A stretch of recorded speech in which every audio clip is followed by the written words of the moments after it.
Esplendorosos días. Esplendorosos. Sí, señor. ¿Ah, sí? ¿Por qué? ¿Que por ¿Qué qué? ha generado ese esplendor de este día? Yo estoy seguro de que tuviste el juego.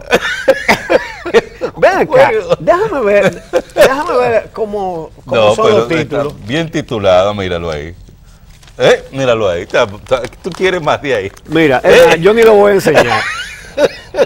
Miren, como en esto yo soy parcial, como aguilucho, yo les ruego objetividad a la prensa y trato igualitario. Pero ahí se está diciendo la verdad. Yo lo voy a enseñar. No se está diciendo la verdad. Sí, míralo ahí. Enfoca, tienes que enfocar muy bien para encontrar el titular, ahí abajo. Ahí se está diciendo lo que pasó en el juego de ayer. Exacto. Porque, la última vez que el Licey ganó, que yo creo que eso fue antes. ¿Cuándo fue eso? Antes del caso de Junior Ramírez, antes de la onza. Hace muchos. El Licey ganó su primer juego. Tú mismo lo enseñaste aquí. ¿De qué tamaño eran las letras? No. No, dime de qué tamaño eran. Tan grandes que tuvieron que dedicar 2 páginas. Exacto.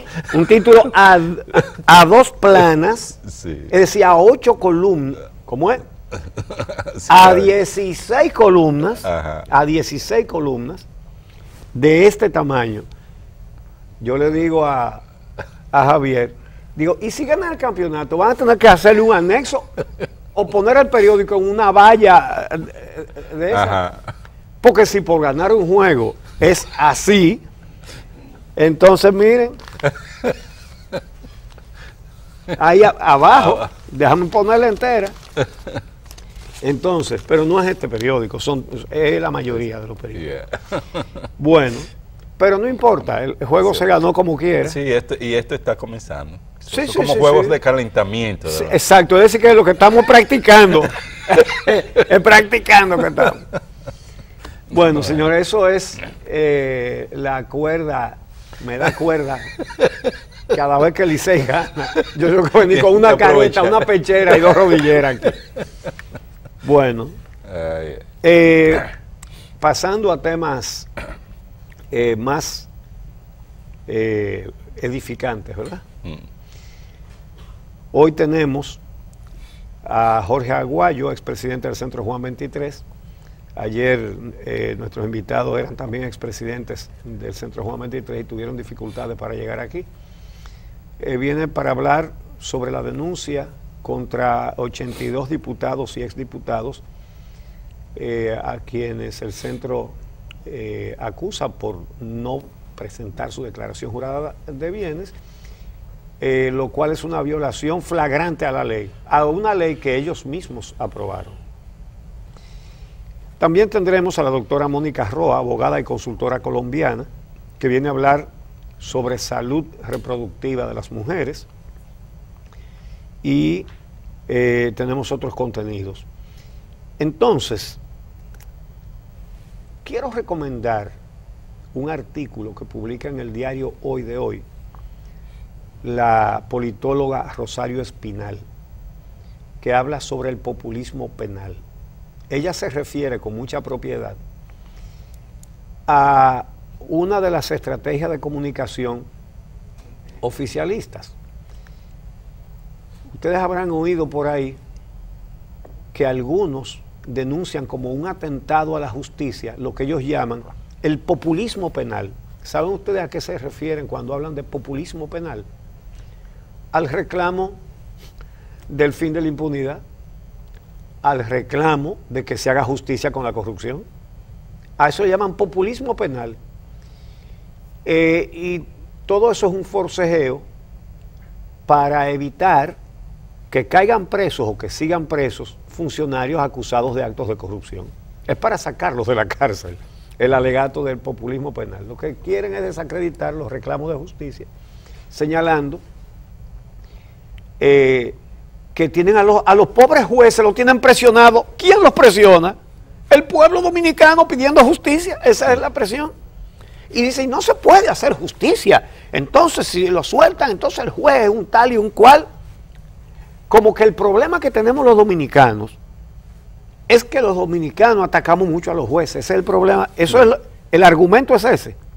de ese concepto. Que el único problema que hay en los tribunales de la República Dominicana es que los ciudadanos le exigen a los jueces que actúen con transparencia y apegados a la justicia y que no beneficien a corruptos y a criminales. Eso es todo. Y Rosario Espinal lo expresa con mucha propiedad.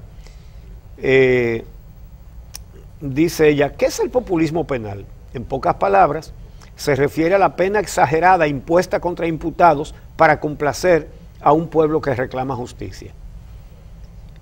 Entonces, dice, mientras los dominicanos ven la injusticia en la impunidad que se les garantiza a los corruptos ven la injusticia en que los lleven a la cárcel por sus actos de corrupción.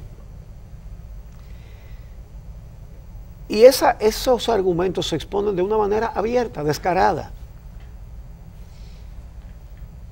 Entonces, dice Rosario que a ese concepto de populismo penal se ha unido también el argumento de que se ha usado en el caso de Brecht, de que quien no constituye peligro de fuga no debe ser enviado a prisión preventiva mientras se investiga el caso. Tiene toda la razón, y nosotros hemos tratado en este programa ese tema muchas veces, porque aquí se ha llegado al colmo de establecer como un principio jurídico el llamado arraigo. Es decir, que para darle una libertad provisional a un imputado, se toma en cuenta para estimar si es peligro o no de fuga, si tiene arraigo. ¿Y qué es tener arraigo? Bueno, es tener familia, eso está bien,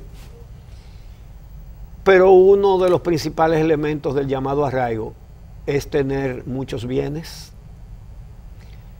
Si usted es dueño de una fábrica, si usted es dueño de un supermercado, o si usted es dueño de, qué sé yo, de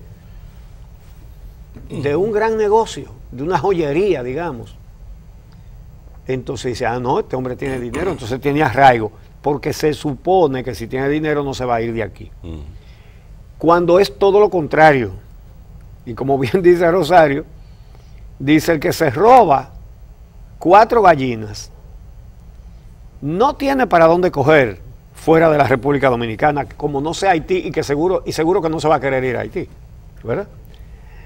Entonces ella dice, el que roba mucho tiene visa, sí, tiene con qué comprar un pasaje aéreo o tiene con qué alquilar un avión.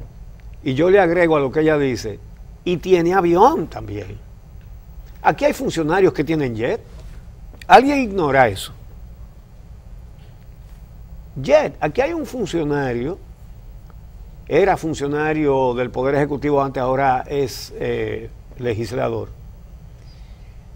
que fue cuestionado en otros países y a esos países él llegaba en su jet particular. Entonces... Y prestaba helicóptero también. Y, sí, al gobierno de Haití, mientras aquí tenían una campaña basada en el antihaitianismo, el presidente Martelly de Haití andaba en un helicóptero provisto por ese político, devenido en acaudaladísimo empresario. Pero ¿qué sucede?